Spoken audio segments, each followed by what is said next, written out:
किया। अरे क्या बताऊं, साला दिल मेरा तोड़ दिया, कभी लिया कभी छोड़ दिया।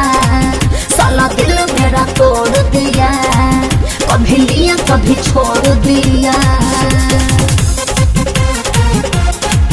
कभी लिया कभी छोड़ दिया।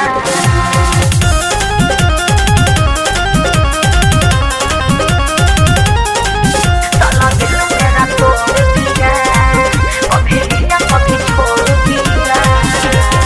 हमको बता तू जरा सा जन्म मोहब्बत के बाद। अरे क्या बताऊं, सब बेकार है। हमको बता तू जरा सा जन्म मोहब्बत के बाद। कैसे हुई थी शुरुआती, कैसे कटी वो रात। कभी वो लड़ा कभी मैं लड़ी, ना पास हुआ लब के गाड़ी। धक धक धड़ के मोरा जिया, साला दिल मेरा तोड़ दिया, कभी लिया कभी छोड़ दिया। साला दिल मेरा तोड़ दिया, कभी लिया कभी छोड़ दिया। साला दिल मेरा तोड़ दिया, कभी लिया कभी छोड़ दिया।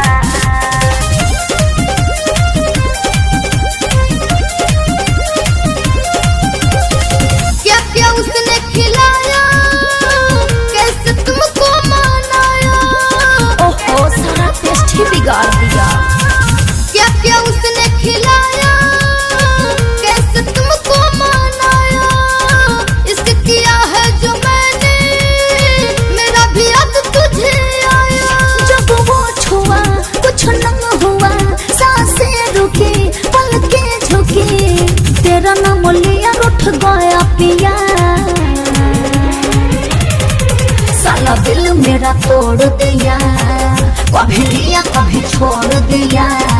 साला दिल मेरा तोड़ दिया, कभी लिया कभी छोड़ दिया।